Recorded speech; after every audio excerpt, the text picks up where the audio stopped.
You might be using ChatGPT in your daily life, and the question is the artificial intelligence boom a benefit for you, or it is something that you will need to be aware of?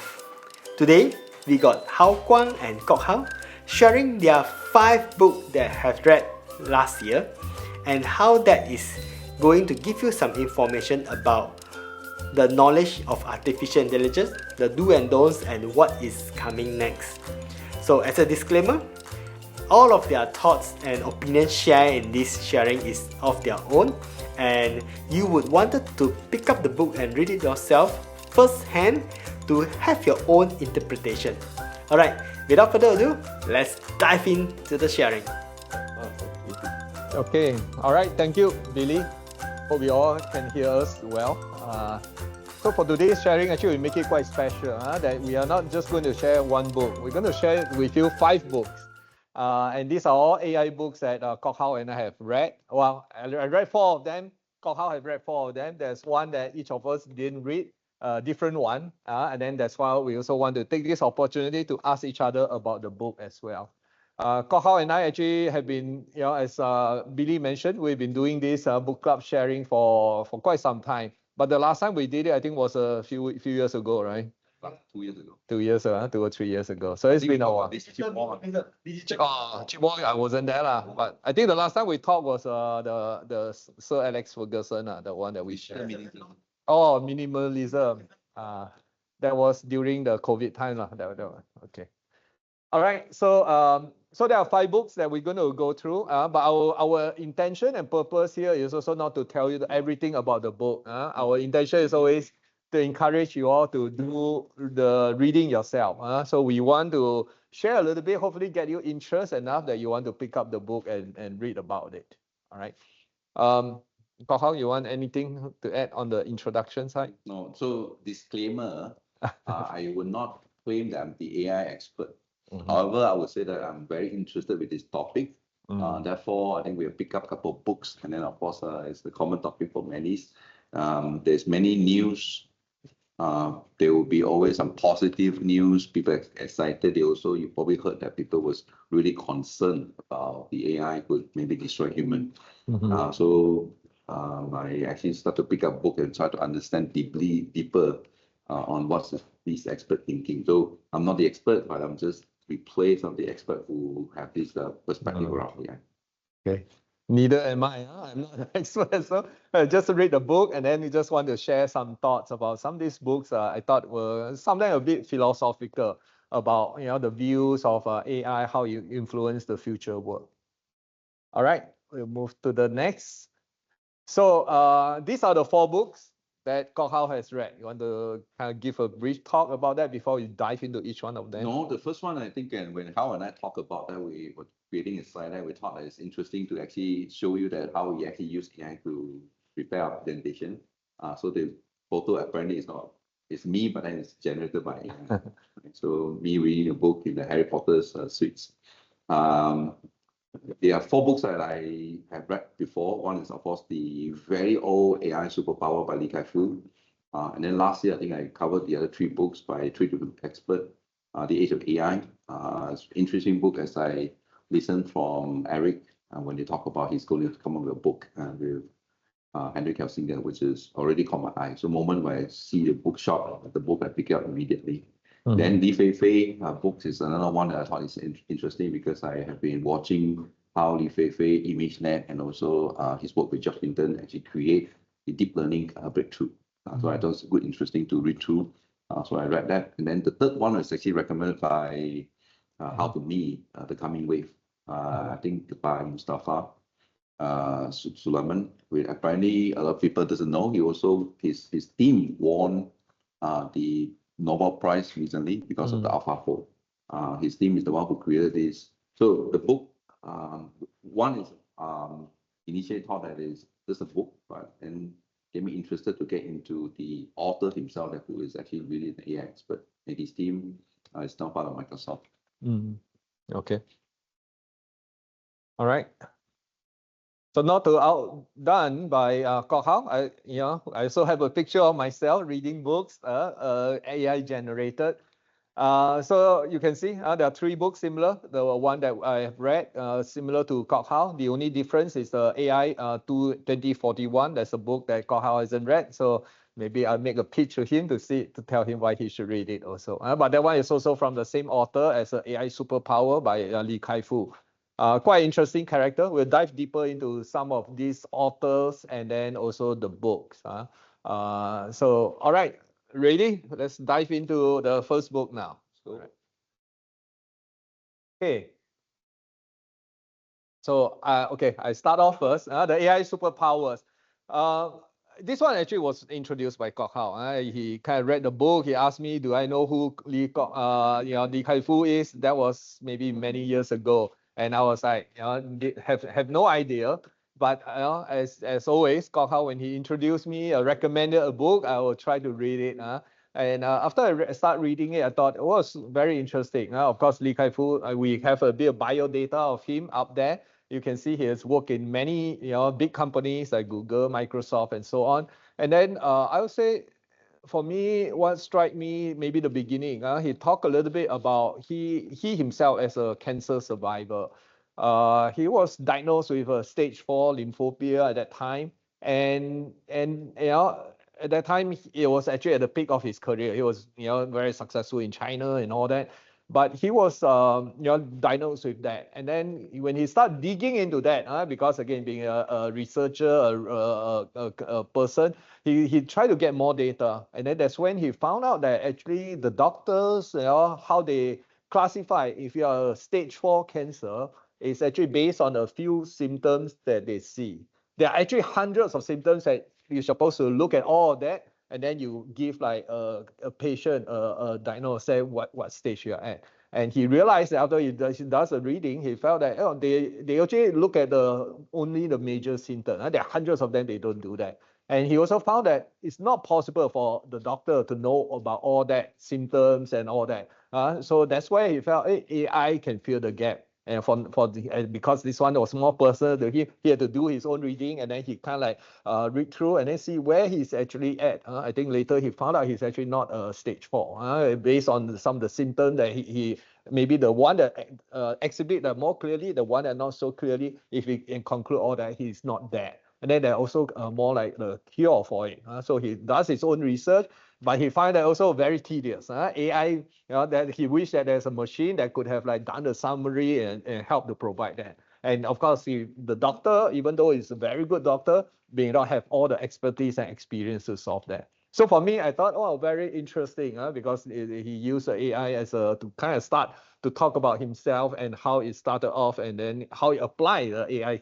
He wants to apply the AI technology on himself. So for me, I thought that was a good beginning, and it really caught my attention, and kind of dive deeper into the reading of that. Sure. So I think I added that I think the book was actually a pretty old book, right, in the age of AI. But it's his very first book that authored by someone who reputable in the AI. So Li Kai-Fu himself is a Taiwanese, and he went to this CMU and complete his PhD, and then he become the associate professor. Now, and of course, he joined a few other company, and then he started to caught my eye because there's a lawsuit between Microsoft, Google, and him. Because I think he was eventually get promoted to become Microsoft Research Center. I think he went back to China, right? So he was Microsoft Research Center, focusing on, I think, speech recognition or text-to-speech type of work. And then he joined Google, and he wanted to lead the Google. And then with the moment when he joined, and then I think Microsoft issued a law which sued him that he cannot join Google. So that itself caught my eye and say, what type of person is that? That's so powerful that when you join a company that they incur a lawsuit. But that was back in 2012, 13, 14, it was early stage. And of course, he started to got my attention. In 2018, when he first authored the book, AI Superpower, I think there was a time that the AI has started to be caught the eye of the public. Many people didn't heard about that, but then you can start to see that it was the beginning of geopolitics at the time. And he already started to compare, because his background, he was Taiwanese born, and then Taiwan born, went to US to get most of the education, and he started his career and get to the peak, and he can move into China. right? And then when you move to China, you usually work for two different companies, both Google, Microsoft, and Google, which is the leading MNC in AI. But I thought that his analysis on the difference between Silicon Valley and also China was interesting enough. Talk about the limitation and I mean pro and con of both. Of course, he made a prediction that China will be a superpower in AI for many good reasons. So that's something that you can take a look and you can observe right now. I would say that his prediction is really true. You did a book for us to pick up the book. That's our intention to get you. I thought it would sell you. It's a very easy read book. The author himself is very, I would say, legendary. Think about that, right? It's a very legendary icon in the Asia, right? But of course, it's also quite reputable in the Western world. And right now, he actually no longer work for Microsoft, Google. He started his own company. Of course, that we'll hold later on and talk about that. But this is the first book back in 2018-19. That's a book about AI superpower, about AI, and they talk about the superpower between China and so-called the Western world. And you can probably see how some of the things he talked about has come true also, because it's 10 years now. You can see something. One thing that I found was interesting. He talked about contrasting between China and maybe US. One of the things he talked about is the automotive, the autonomous driving. Since we also have Intel automotive business here as well. The way he says is like in China, they will change the road. They will change everything to cater to AI. Just imagine that. So like versus US or like a lot of Western world, your autonomous driving and all that will have to try to fit into the environment. Versus in China, he said they can rebuild the road, signage, lights and all that just to cater to autonomous driving. So they are very futuristic driven. So I thought, wow, that's I think they mentioned that there's some city or Hangzhou or somewhere that there's some like city already have that kind of support the autonomous driving. So good. So all right. Move to another book. So by the way, this is an experience.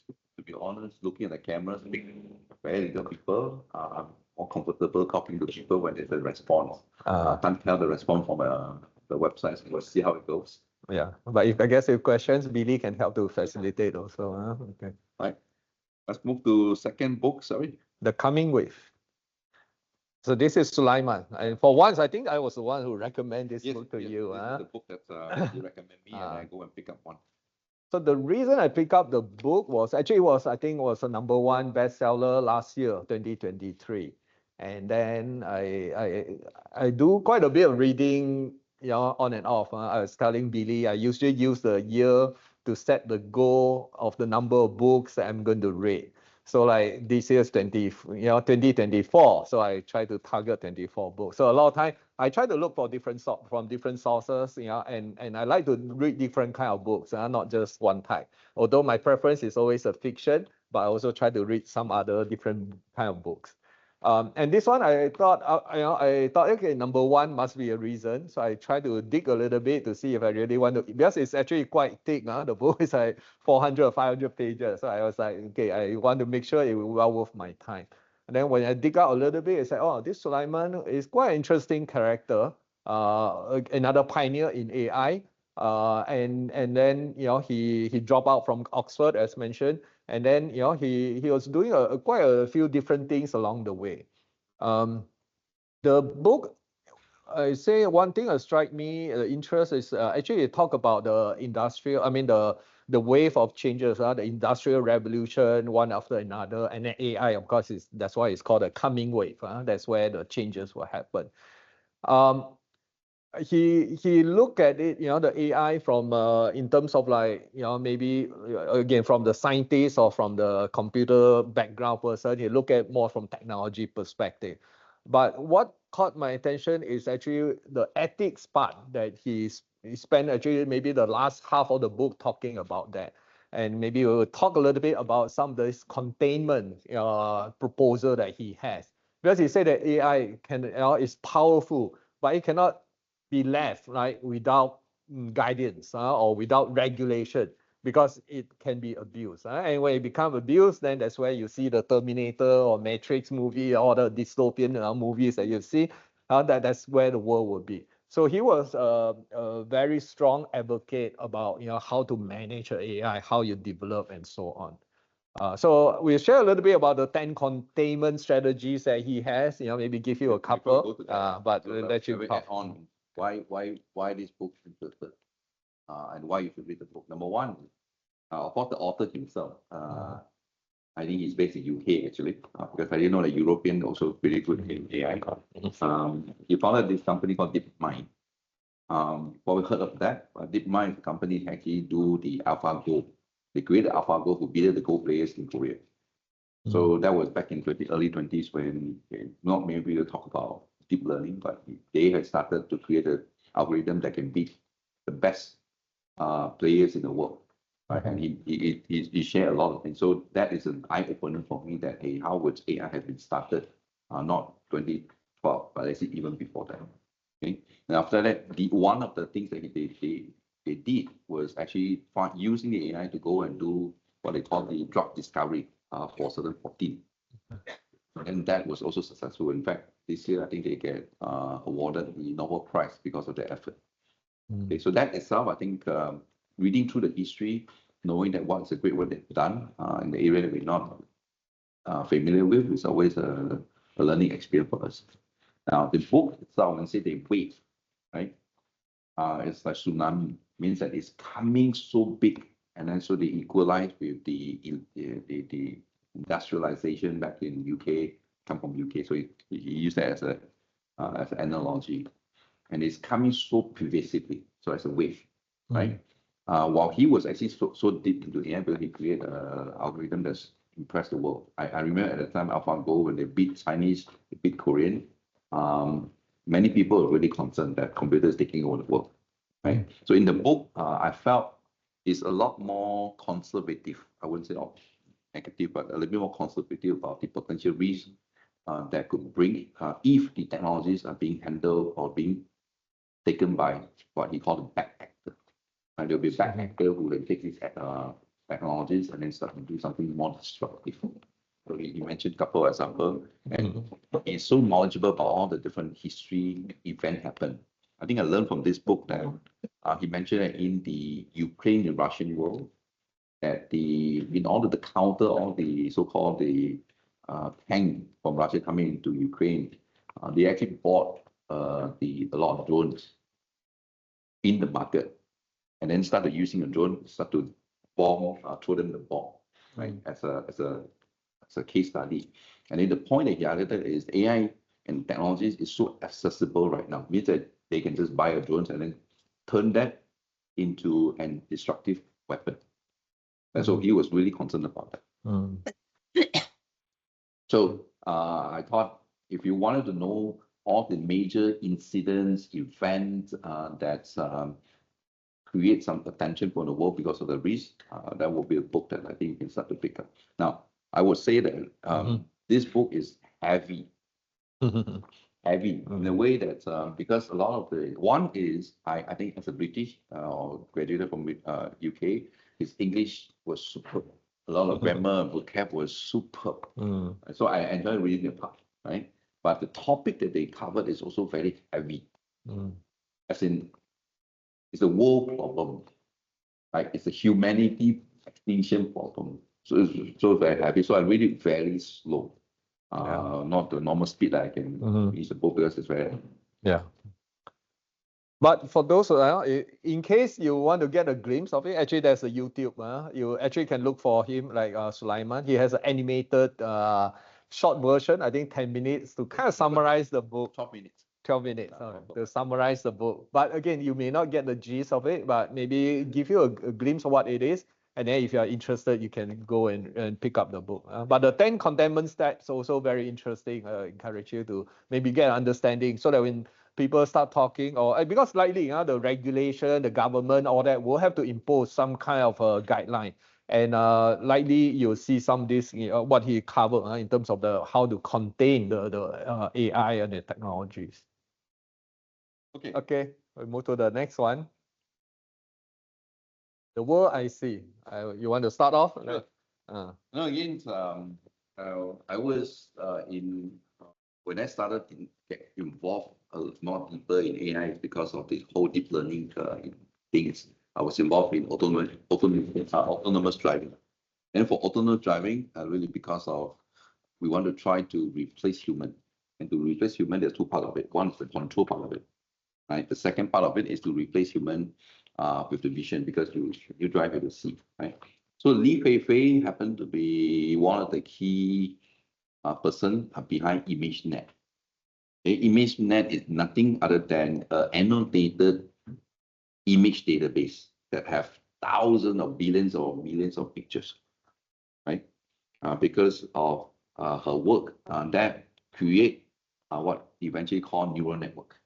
And when George Hinton come in and his student come in and take the ImageNet and start to develop the neural network. So both George Hinton and Fei-Fei was I would say the pioneer for the whole deep learning work that we have seen today, which is about 10 years ago. Of course, the work started back then. And this book is very easy to read. In fact, my wife also read the book. She was a little bit concerned she don't understand all, but after that, I think she can finish the book and get the gist of it. Fei-Fei actually moved from China to US at the age of 16, when at that time she don't speak a single English, according to her, right? And of course, eventually she did so very well. I mean, after 16 years, so like 2 years before college, within 2 years she picked up, and then he get enrolled in Princeton. I think Princeton, right? And then eventually get landed in somewhere.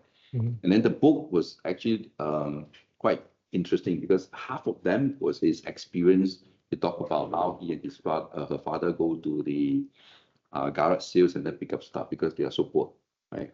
The father run a lobby, right? Laundry, yeah, the laundry mat, right? So she was saying that she many times, because the parents doesn't speak English or not fluent, so she oftentimes she was actually dealing with the academics, so they need to drive back and help out the parents' business, or get called sometimes to do the translators. Yeah. Right? So that was interesting, and talk about her experience as an immigrant to US, right? How tough it was, and then eventually get to where she is.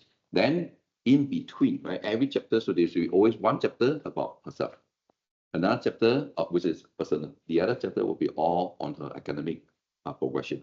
So it's always flip flop. So one soft, one hard. And I thought that's actually interesting, because you feel like you can go faster and then go deeper and then come back again. So that it was very easy to read. I would say that I think I finished the book within a week or two. How about you?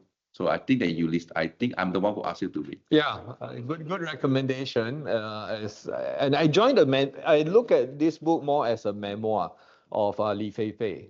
And he talked about as an immigrant and all that. It was quite interesting. And also kind of show the American culture, how they really accept the immigrant.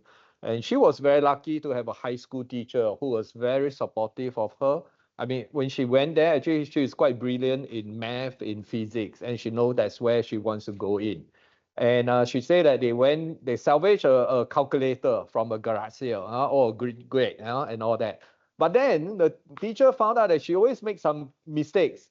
She thought like she should know the whole thing already very well.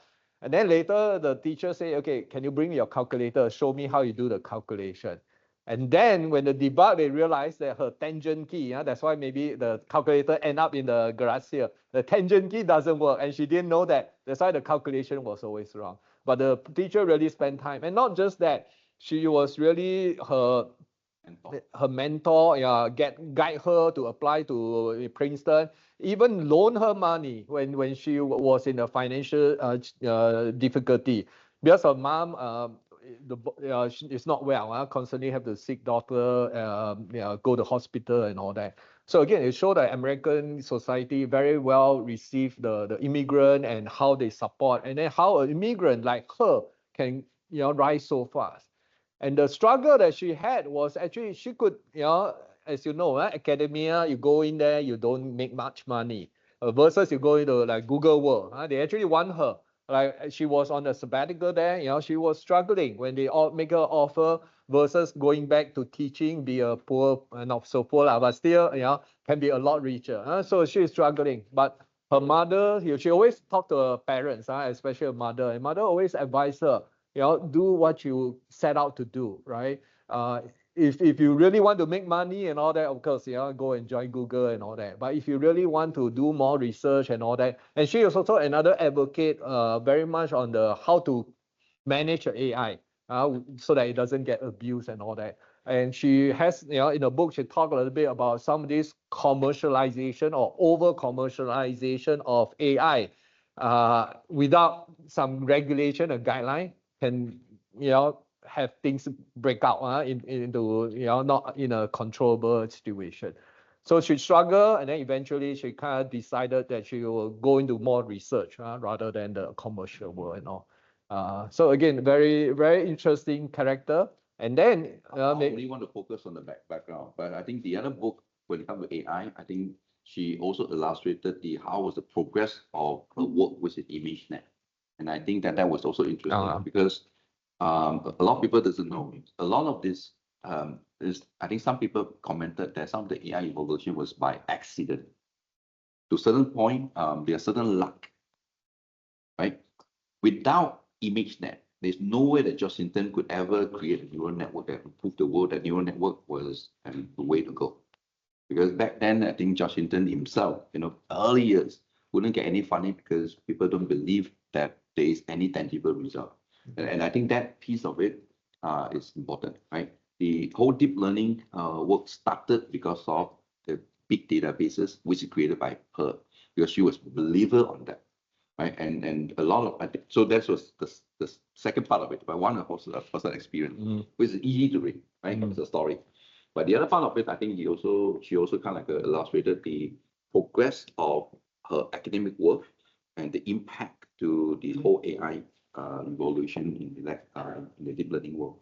So that part is actually interesting. It is not easy to get into the point that they were. And there are so many times because they talk about when they first created ImageNet, they created competition, right, for those who are in the computer vision world. And the first year when they come out with the ImageNet, at the time, the computer power not sufficient, not enough. So they can only give 10% of their ImageNet to the people for competition. And people already complain because they cannot fit their hard disk. Okay. And it was by accident that there's this one student from Toronto guided by George Hinton, that they took a GPU and then they run it. They realized that, oh, holy shit, that's pretty fast.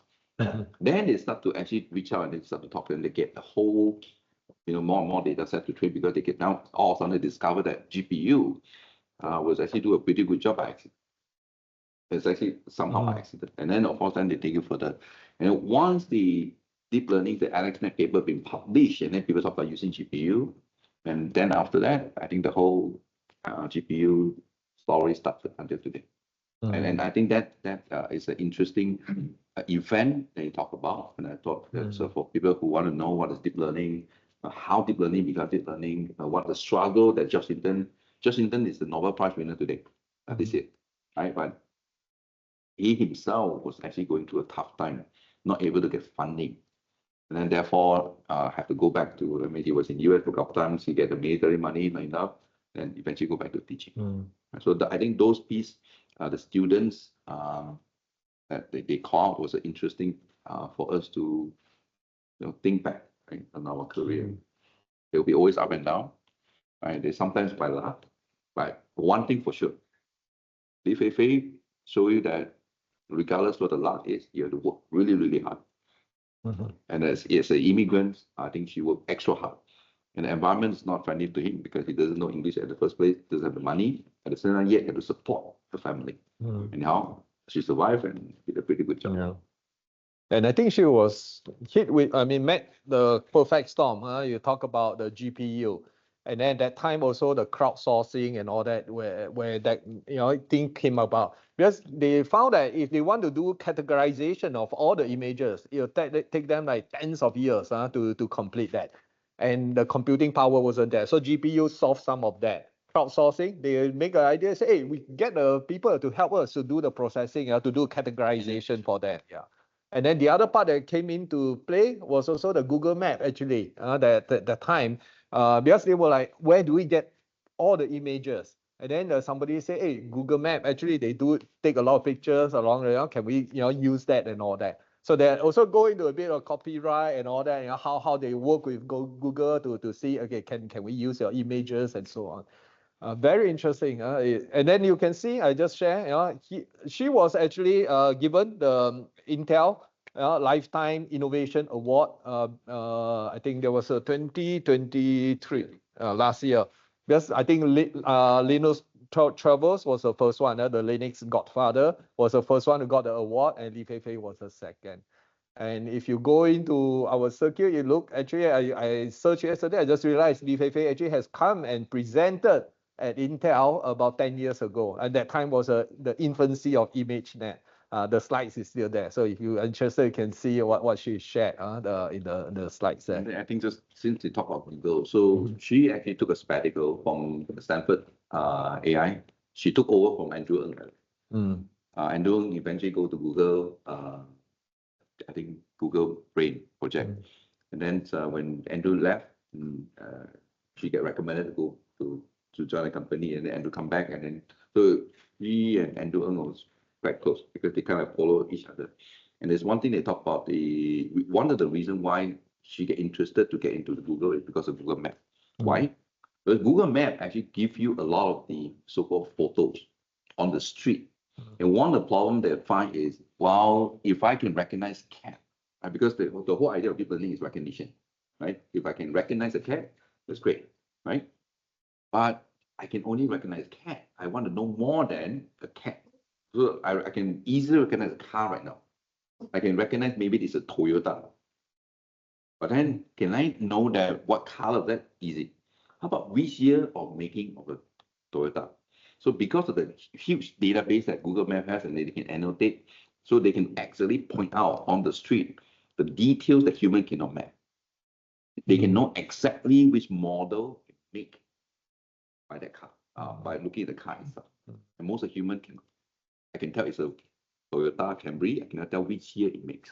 And each year they make, because of the access to the database, she can do a lot of things. And that's why she joined Google. But of course, I think she talked about why she go back. So I don't want to share too much. You go and read, and then it's easy read. Yeah. All right, let's move on to the next book.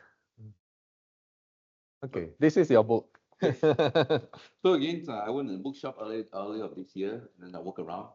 Last year, I would listen to a podcast by Eric. And this book is interesting because Eric was ex-Google as a technologist, so people know. But then this book also authored by two other persons. There's another person was Henry Kissinger. Henry Kissinger was actually the former US Secretary of State. I think he's the one who actually get US and China to talk to each other. He's a controversial character, but he started off during the Nixon time. Right. So with that thought, hey, interesting, right? And then of course, to be honest, I don't know who Daniel is, but then apparently from a introduction, Daniel is actually the dean of MIT. The dean at MIT right now, and he founded this Cornell Tech, which is a graduate campus and research center for Cornell University. So all these three big guns. By the way, Henry Kissinger, when the book published was last year, I think Henry passed away. I think after that. Right, so I thought it's an interesting book. Again, with all these three heavyweight person who was thinking about not their job but about their humanity, this book, to be honest, was also quite heavy, very, very heavy. As compared to the Wave, where Suleyman was on, Suleyman was more on the consumer application. Okay, and he was worried about social impact. This book, I think they were worried a lot more than just the job itself. I think they're worried about the humanity, whether or not it will kill the world, whether human will be still exist, because of the background. And of course, they talk about worry about war. So a lot of discussion around, hey, how do you government to government create some sort of things to make sure they don't fight each other using AI. right? And then Eric himself was also already been advisor. I think he was chair for some of the AI related stuff. I don't remember the name, but again, it's very heavy. They are all exposed to US government. So commenting a lot about human extinction, regulatory governance. So that's my takeaway. So would you recommend Well, me to read it or anybody to read I it? think if you depends on your area of interest, I would say that by order, if you want to start now, often you start with AI Superpower. Easy to read because they kind of give you high level within US. And then after that, I would say that Fei-Fei book was maybe the second book to read, right? And then followed by the Coming Wave, because I think it was then you get start to progress, right? And this one was quite heavy. But for people who are concerned about how does the AI impact the foreign policy, if you're interested to know how will that impact country to country, and I think there's a book to read. It's also quite heavy in my opinion, but they talk about geopolitical a lot, right? Because Harry Kissinger himself is very deep into that. Right? Yeah, he is quite a controversial character, Harry Kissinger, because there are people say he is either the two camps, either he's a hero or he's a villain. Blood on his hand, or maybe he helped to bring the peace. Who knows? Like Vietnam War, he was in. He was playing a very critical role there as well, to stop the war or to withdraw the U.S. Army from there. But okay, if I have time, one of check the other things that I think that why you need to read is Eric himself. Those who don't know, Eric was ex-Google CEO, right? And right now he's still very active in the so-called technology development, but I think his role is more on advisor or at the same time investor. So I think he runs a venture capitalist fund for himself. So he's get a chance to see a lot of the future development or idea from those startup company. And I think he talked about a few areas that he has seen. I think his take is the AI is going to change the world significantly based on his observation. It's coming and it's massive, right? The concern is coming from Google, so you know, the current technology of AI are actually being manipulated, being controlled by just few companies. In fact, Fei-Fei and Josh are saying one of the top 7, right? You know, they ask what do they need from a Stanford perspective. You know what they say? They need more GPU. Simple, right? And today, look at that. People like Meta, people like OpenAI, people like Google and Facebook, they have a lot of money to buy a lot of GPU. And this is just the cycle, right? The more you get, the richer you get, the richer you become, because you continue to be money, make money. And it's the same thing, right? He was concerned about having a giant corporate, right, who are not really government, who will be focusing primarily making money, right? And they have access, maybe more data than the government, right? And then they start to manipulate themselves, right? So I think he was really concerned about that. So that itself is, you use a lot of example. So those who want to know what's going to happen in the next 2 to 3 years based on his book, something you can read, because he makes a few predictions about AI, especially if you look at the startup company. So one of the person, so for the topics of AI, the recent topic is not just LLM, right? Not just about Gen AI, it's about AGI. I think he is the person who believes that AGI is coming very, very fast. I think he's also worried that AI is going to have conscious themselves. And Justin is for sure believe that AI with a conscience, consciousness, right? They will start to make decision. So the topic was a lot more philosophy, a lot more big. So for those who want to understand that, that's a good book for you to read. And I brought the book here, so I just want to borrow to take the book home. Okay. Yeah. Okay. Worry about another accident happened, right? Which accident? Another GPU accident happened that they have their own consciousness.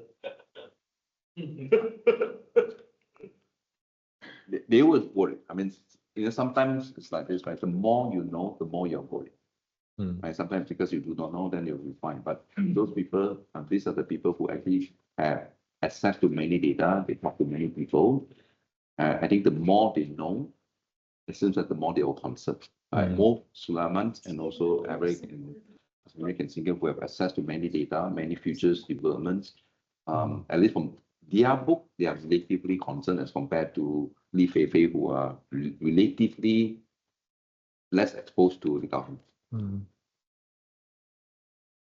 Okay. We'll move to the last book, the AI 2041. So this is a book I picked up. Again, I enjoy reading Li Kai-Fu's book, the first one. And actually, I watched him on YouTube. He's quite a good speaker, both in English and also in Chinese. And his thought and all that is quite clear. I encourage you all to check it out. So that's one of the reasons I picked up this book. So this book is a bit unusual compared to other books that I've read before.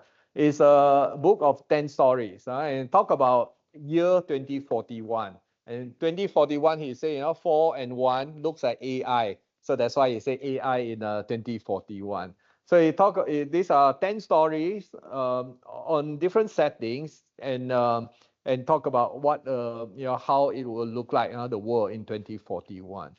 I wouldn't tell you every story, but one of the things that I thought was interesting, maybe the two things I found was quite interesting is one is privacy.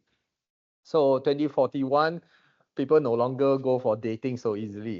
Because already now, people are using dating app already. And by 2041, AI will do the matching everything for you already, right? So they talk about, the AI will know you better because then the question is, the trade-off, right? You want to trade off your privacy. You let AI know everything about yourself. Then you go out, the AI can go out and find your perfect match or whatever algorithm will tell you is a perfect match. It's already happening. So sometimes we say that Google or Walmart know your daughter better than yourself. There's an incident happened many years ago, whereby the father didn't know that the daughter already get pregnant. But then Walmart already sent them the milk powder promotion, sent them some sample of the Pampers and things like that. And then the father was like, "What is this?" Right? But then apparently, based on their algorithm, reading the buying patterns, right? They concluded that the daughter is pregnant, and the fact is true. Because, for example, if the daughter already buy the pregnancy test kit, okay, something right. Then followed by, then you start to buy folic acid, let's say, which is the things that she need, right, as during the pregnancy. And from few buying patterns, actually Walmart already can predict that the daughter is already pregnant. And sometimes you probably not even share with the parents, and then the company already know better than you. Right? Is there something, the same privacy, right? Is there something that you want people to know or you don't want people to know? Right? So be super careful on the cookies. And oftentimes when they install apps, when you go to a certain website, they will ask you as part of the law, you have to be transparent. But then most of them don't care what permission they give to certain apps. Right? And we also assume they actually follow what they do, right? Sometimes who knows, the company may also still keep your privacy data. A couple of years, I think you know that Mark Zuckerberg will have to go and answer to the senator about they are selling their data or user data to a company in UK. Cambridge, yeah. Right. Yeah. Okay. So again, this is a bit of privacy concern, but again, if you want to find a perfect match, sometimes the trade-off is you give all the data you can. So it was a interesting short story. The other one I found was interesting, also covered by other folks as well. The Sapient author Yuval, talking about universal basic income (UBI). Just now, Kok Hao touched a little bit about the big corporate company will just get richer and richer. And eventually, a lot of the jobs that we have will get replaced by robots, by AI, and so on. So it writes a little bit about a story where a father because jobless, because the job was replaced.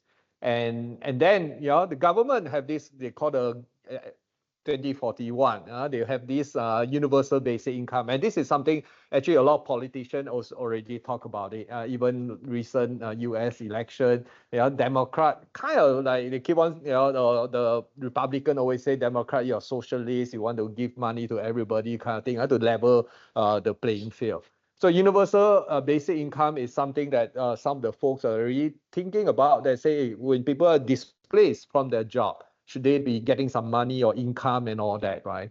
And this little story go beyond that. It's not just getting the money or allowance from government. A lot of people, it's an identity, right? You have a job, you have the identity, you have the self-worth, you have the self-esteem. Without the job, even you get the money, you also feel like, you're a bit detached from the society. So you talk about how to kind of get the people to get connected with the society.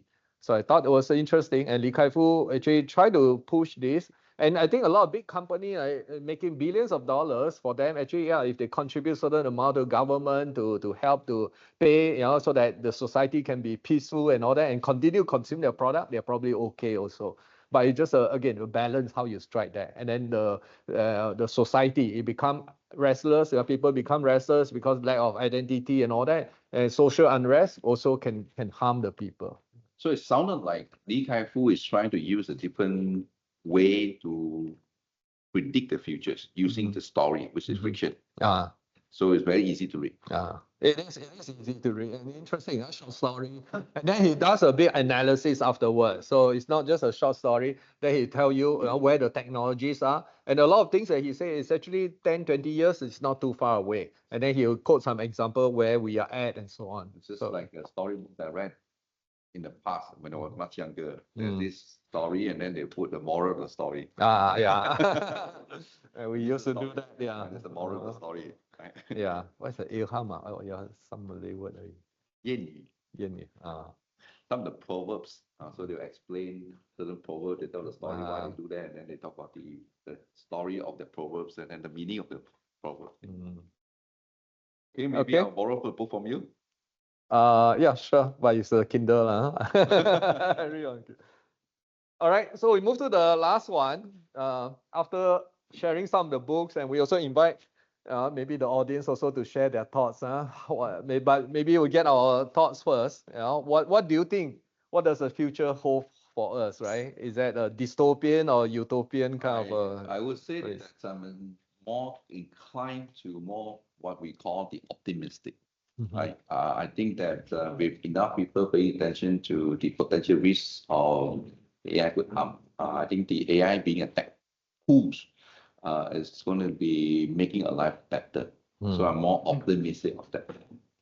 Right? And with the belief that the risks will be easily contained by the government because it's become a topic, and most of the country will start to set their own policy to make sure they safeguard the use of the tools itself, and so that minimize the risk. So I am more on the right hand side where I believe that I can be enjoying my life, reading the books, the world. With flying cars and all that. Okay.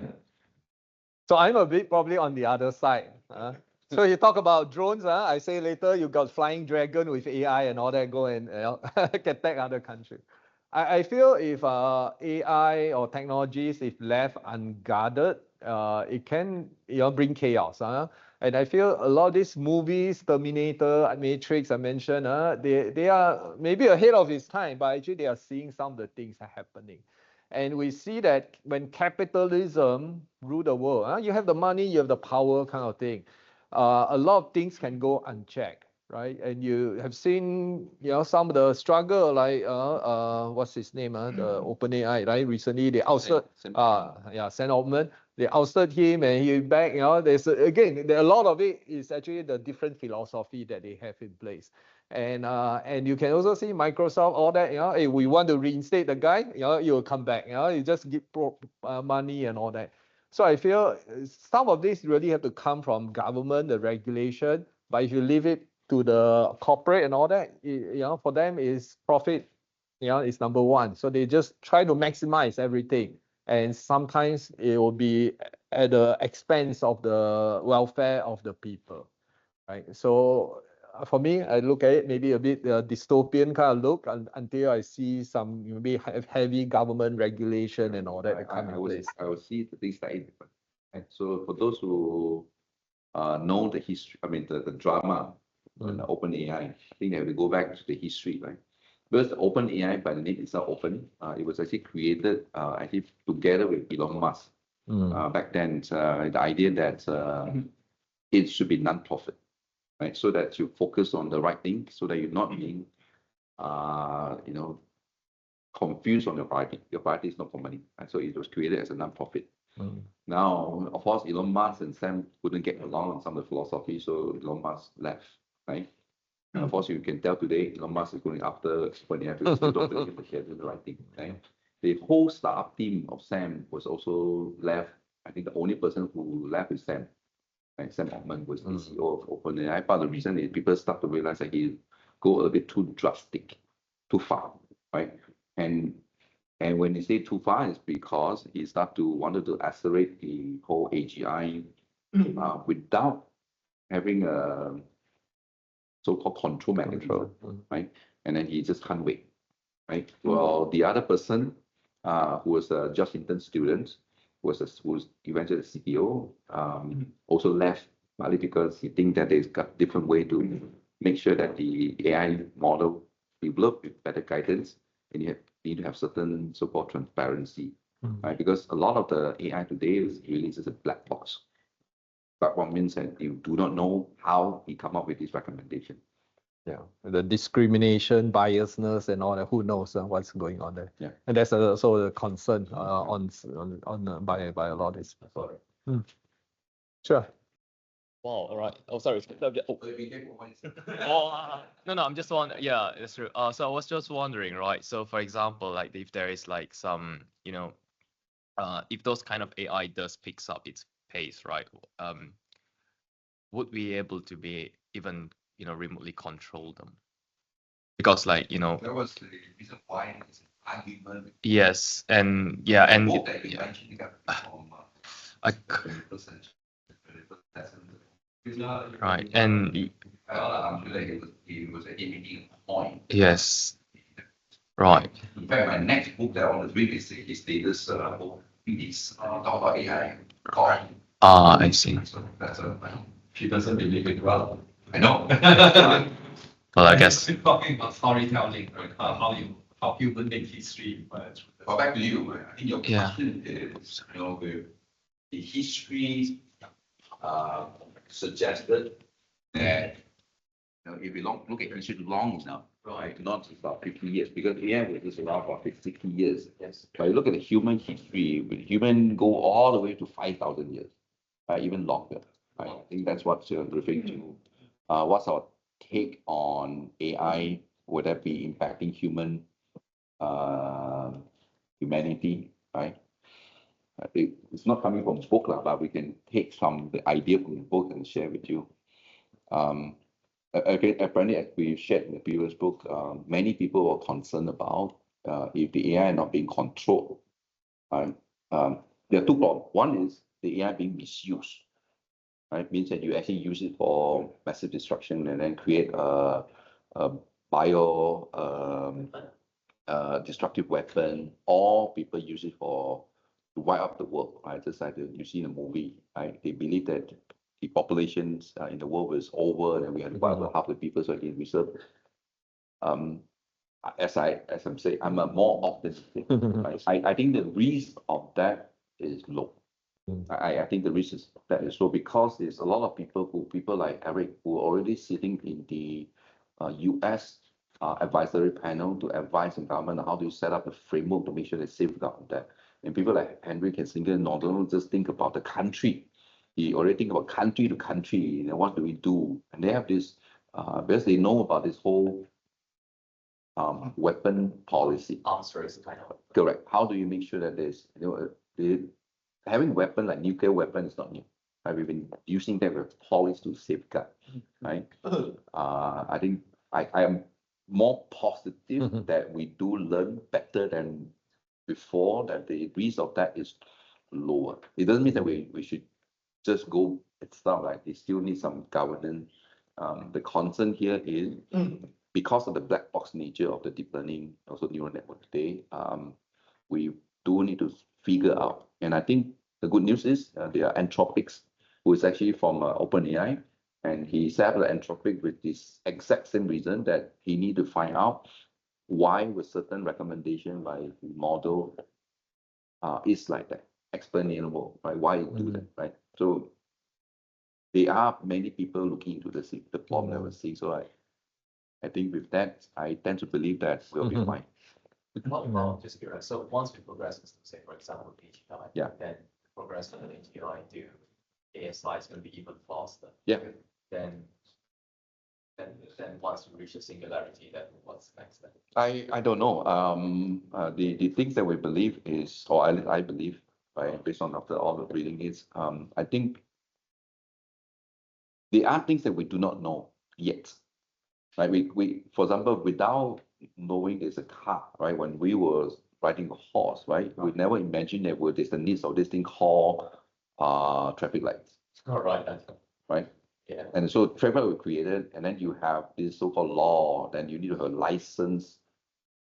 You will never imagine that how would the society evolve to regulate as a society, right? So I wouldn't know, at least I wouldn't be able to tell what will happen, right?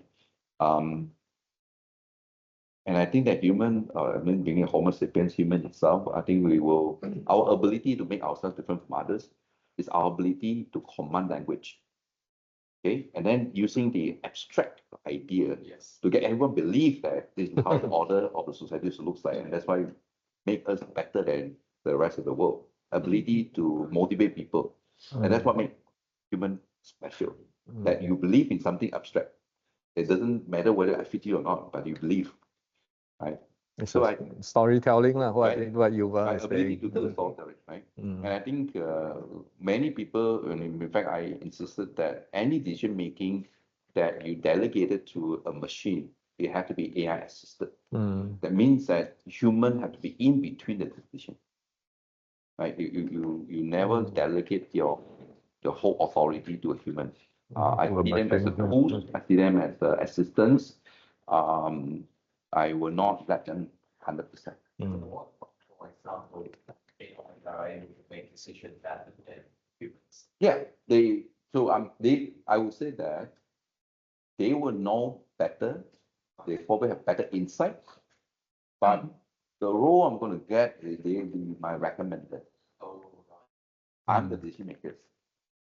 You are the inputter. And you tell me, but I decide. I set the rules. So this book by Suleyman on the coming wave, he talked about the 10 containment steps. So he talked about how you do that through the safety measure, audit, choke points, the organization, regulation, and so on. There are 10 different things that I propose. How many of that will come into place? We'll see. But I think I'd like also to touch on, I'm a bit dystopian in the sense because I feel, yeah, you talk about technology advancement and all that. There's no way to stop. You also mentioned that. But last time, it take a longer time. Versus now, it's like in the space of maybe 10 years, things evolve so much. And information get dispersed, and AI, we have seen also in politics and all that, they can do the disinformation pretty easily also. You look at X, you can see a lot of information. It's like, conspiracy theory is like, what are they thinking? But yeah, all that is a lot faster. So now it's maybe a catching up. The policy and all that, can they catch up to safeguard that? You look at the X or the Twitter, it's like, there are a lot of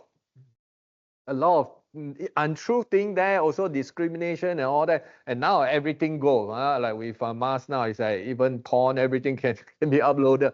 So if uncontrolled, it really can be destructive to the society. So I think the regulation is catching up. But because the technology is moving so fast, they got to try to stay ahead of that. Yeah, I think the key things that to avoid that to happen is don't rely on the tools entirely. Human being a human, there's a piece that human do that machine can never replace. So there is this argument when Dean Jensen talked about that for future students, you don't need to do programming. I would be a disagree to that. Right? For example, with the calculator being exists in the world, do the kids need to learn math? Why? I mean, just do a calculator as a tools.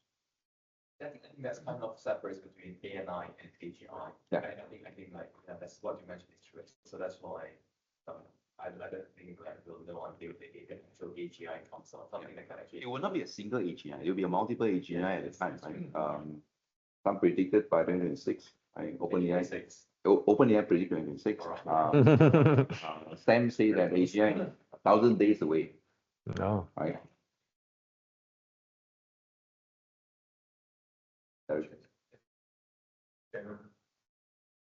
Do you have any questions from the online? Anybody? AGI Or any basically say input? that. So today, if you look at the AI, What the AGI means to you based on your reading? How far are we to reach AGI?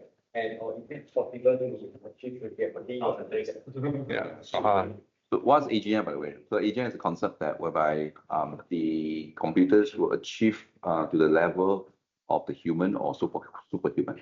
And that's a generic idea that people know. Because if you look at the AI, right? AI, when we started off, is to solve a fixed function problem. And they're really good at fixed function. Right? If you ask them to do something repeatable, fixed function, fixed domain, they can do very well. And you ask them to do recognition, they do very well. The AGI concept is that now,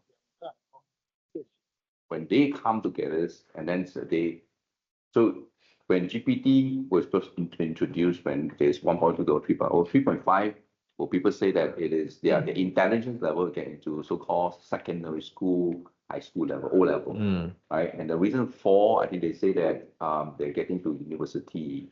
You pass a lawyer exam already. LJ. 5.0, what they predict is it will actually go beyond PhD, better than PhD, right? So that was the progress of the so-called intelligence of the AI system today. And AGI means that they go to the stage called superhuman, that they can do things that human cannot do, beyond, right?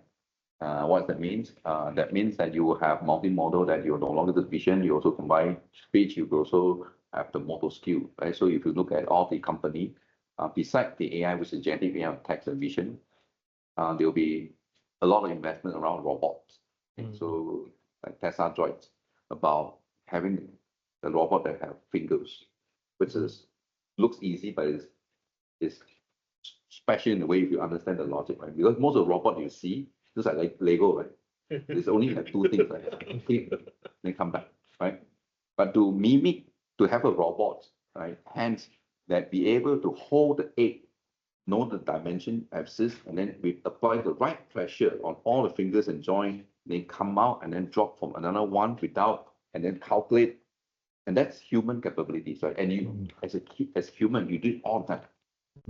Take an egg and put it there. It's like something can be done by 5 years. But machine, you have to be programmed. And it's a big topic, right? So AGI means that when you combine all the skill set together, they will probably do far better than a normal human. And this example, I share it all the time. ImageNet deep learning is about ability to recognize object, right? Our kids do it at the age of 3 years, so they don't know how. You tell them this is a car, they will know this is a car. And after that, the retraining means that there's a beep, this is car. No, this is called ambulance. Oh, there's a car and ambulance, right?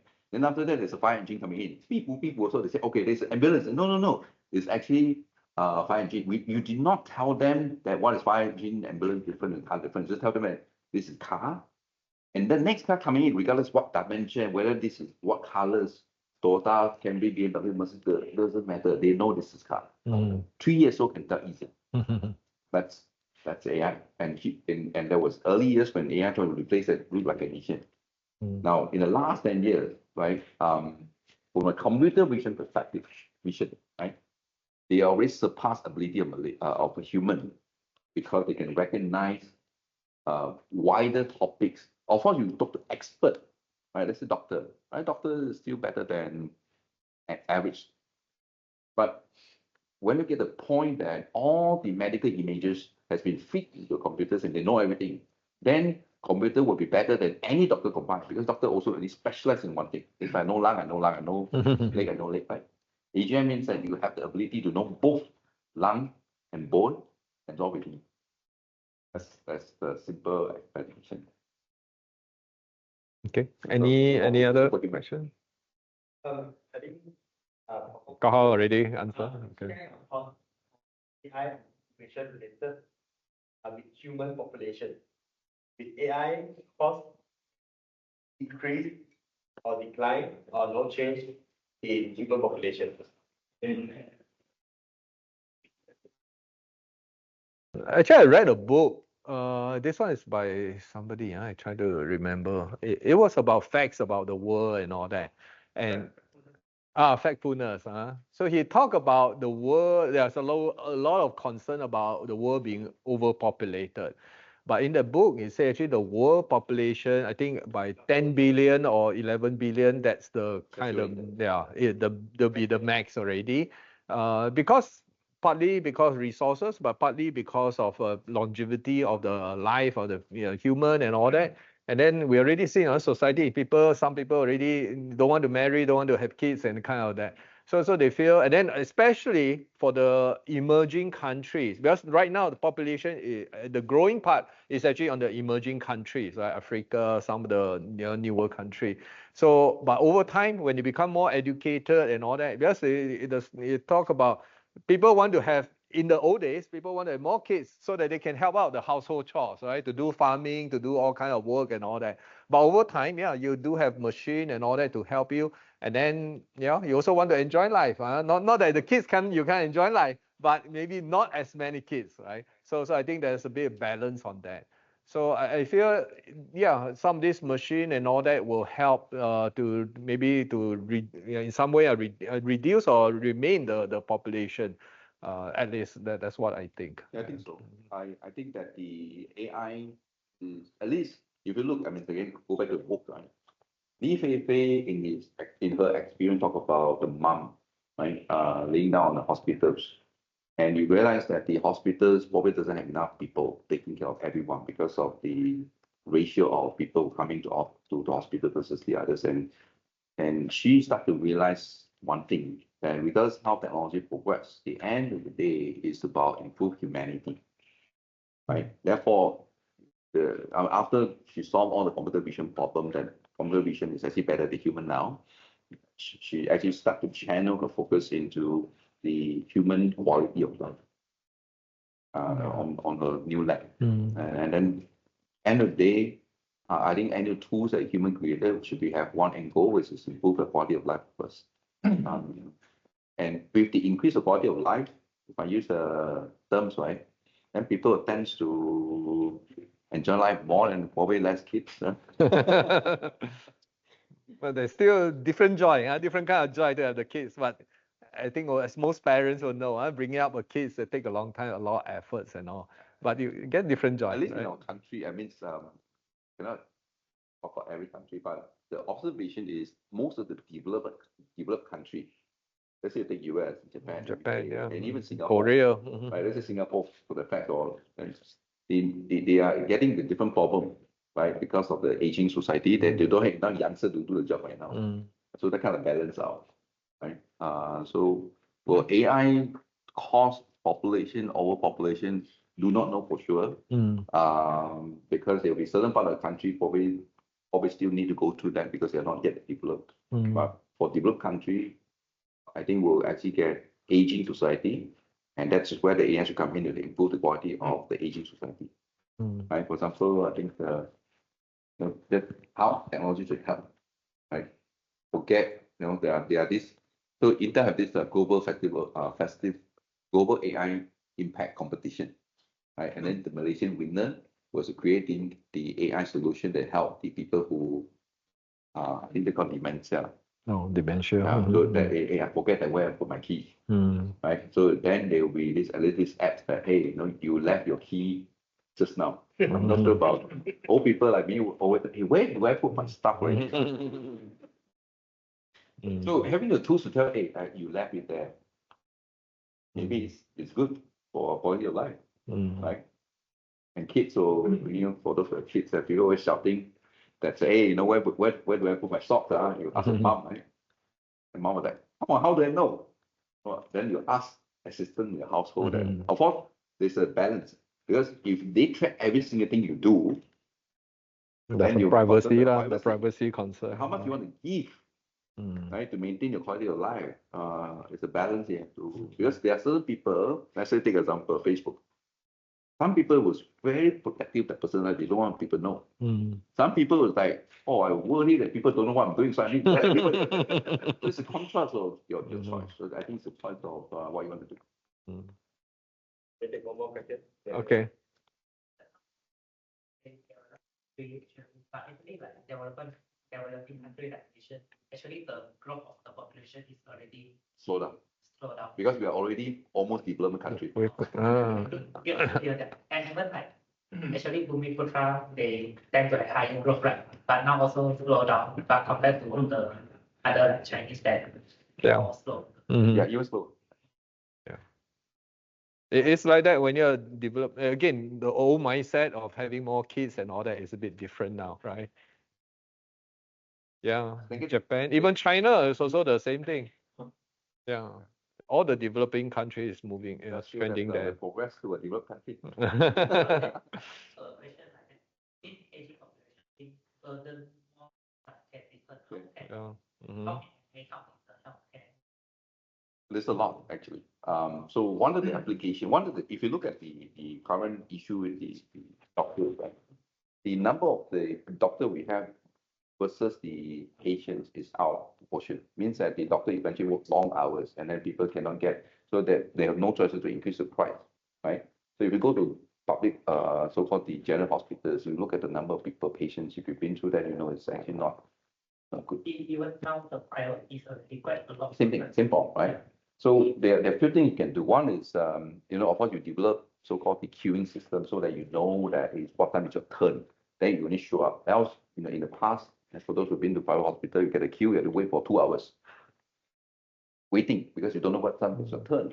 Now, the technologies of queuing system and can predict when you should come back, that itself will improve your life because they could do something else. They always see a doctor, that's number one. Second, when it comes to diagnosis, right? A lot of doctors will need to go through diagnosis, right? They read the MRI scan and all these things. So, and of course, there's already a lot of work in doing, and Intel was part of that. We're working with Samsung Medicines on how to use the AI to predict, right? And sometimes the AI could be, one, improve the accuracy of your diagnosis. Second is also shorten your time of diagnosis. You go through 10 paper, they go through, then they tell you this is potential root cause, and doctors still make a final decision. They improve the so-called the processing time of you. So but actually, if you read the Li Kai-Fu, he actually has some recommendation of career. And he is saying that actually doctors, lawyers, the one that our parents used to tell us go and be a doctor, be a lawyer, are the jobs will be eliminated or reduced. And Li Kai-Fu is saying actually the jobs that will be more secure in the future are jobs that require a bit more human touch. So like maybe psychologists, speech therapists, that kind of thing that probably will be there. Even like nursing, like helping the nursing and all that. But like doctors and all that, you talk about that just now. Actually, a lot of time, even like people will get a second opinion. They will go and check the Mayo Clinic. You just type in all the symptoms. The doctor say, okay, now I trust. So eventually, this instead of second opinion, it'll be a first opinion soon, right? So I feel doctor especially the general practice, I feel that could be a bit endangered occupation. Application AI in healthcare is a lot. And the other one, of course, is talk about the vaccination, right? Creating a new drug, right? The discovery of the new drug in the past without the AI tools will probably spend billions and few years for them to go through a process. Yeah, COVID is a good example. Right? So now accelerate. They can expedite the whole discovery process. It's shortened within a year. They can actually do that. So itself, will benefit humans. At least that's already happening. Can I maybe just wrap up with this final question? I think this is a great question that wanted to be asked anonymously, and it could be also motivate people moving forward how they would want to read more books. So the question is, as a director, which assume that busy with daily life, how do you manage your time to read the book so far? Please your advice or experience. For me, I would say I have to read the books that I like. There are a lot of books that I read halfway, I give up. So don't force yourself. If you don't enjoy the book, you stuck there, then you don't read anymore. So there are books that unfortunately I just cast it aside. So I think, and then the discipline, I usually try to read, I mean, just 10 minutes, 15 minutes a night before you go to sleep. That's one way. But recently, the other part that I do, actually, this year I read about maybe 30 plus books already, which is a lot. But that's because I do the audiobook now. I got a source now, I got audiobook. So I listen to it in the car and all that. I listen less to podcasts, but audiobook is one way to go. If with a phone and all that, it's actually, you all can consider. And then some of that, now you got 10 minutes, you can get a summary of the book. But for me, I feel sometimes you don't get the gist of it. A lot of examples in there, you're missing it. So I still encourage you to read a book or listen to the audiobook for the full experience of it. And then be disciplined and read what you like. Very important. For you? I think, we all have a limited time. Everyone has 24 hours. So if you want to do something, if you think this is important and beneficial, then you just need to prioritize them. That means that, so there are two things you can do. One, for us, I think what I learned from Howg is that when he was dropping kids and waiting, then you have option to do. You can open your Facebook and browse, or you can actually bring a book next to you and bring a Kindle next to you and start to read. So there's always time that you are in waiting mode that you have to read. One, right? Another one that I know is that we're waiting for doctor's appointment. It's wait 1 hour, 2 hours. What do you do? Of course, you can browse the internet or watch TV. But it's also the time you're located, right? So you look at what is more important than for you. And I think the key point is that you have to make it enjoyable, because humans tends to go for lazy path, or you tend to go for things that give you, this endorphin. So it means the thing that make you happy. So if you cannot find pleasure or so-called happiness on reading the books, then you wouldn't do it all the time, because you find that reading Facebook is made happier than reading books.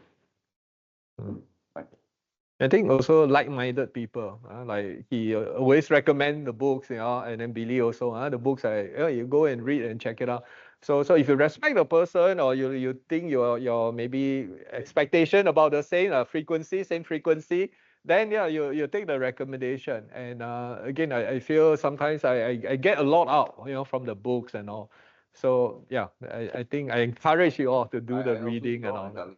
So every year end, Bill Gates actually will give the top 5 books that he want to read. So I always go to that, and then because some topics is not my interest, so I always don't pick, but the area of interest that I think Bill Gates read, and I'll read. I'll buy 1 or 2 out of the list that I have, that he has, and then they always list top 10 books by somebody, and so I'll pick 1 or 2. And